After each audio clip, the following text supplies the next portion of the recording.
Friends, welcome to my YouTube channel. दोस्तों बहुत बहुत स्वागत है आपके अपने YouTube channel Pritam Bhojpuri news में। तो दोस्तों इस वीडियो में हम बात करने वाले हैं खेसारी लाल यादव के नए गाने के बारे में जिसका नाम है होठलाली से सवाद। जी हाँ दोस्तों, अंकिता फिल्म्स यूट्यूब चैनल पे इसे रिलीज किया था और इसका रिलीजिंग डेट बता देती दोस्तों। इस गाने तो रिलीज किया जाएगा 25 नवंबर। तो जी हाँ दोस्तों, यानी परसों 25 नवंबर तो 5:45 पर रिलीज किया जाएगा इसे। और इस गाने तो लिखा है पवन पांडे जी ने और इसे गाया है खेसारी लाल यादव जी ने। अंकिता फिल्म्स यूट्यूब चैनल पे रिलीज किया है, आप लोग देखना ना भूले।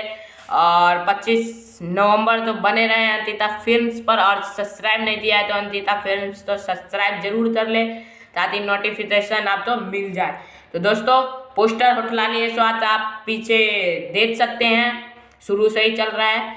और वीडियो अच्छी लगे लाइक कर दीजिए, चैनल पर नए तो सब्सक्राइब करते वाला बटन जरूर दबा ले, क्योंकि हम भोजपुरी सभी छोटी बड़ी खबरें अपने चैनल पे सबसे पहले डाल देते हैं। तो जय हिंद, जय भारत।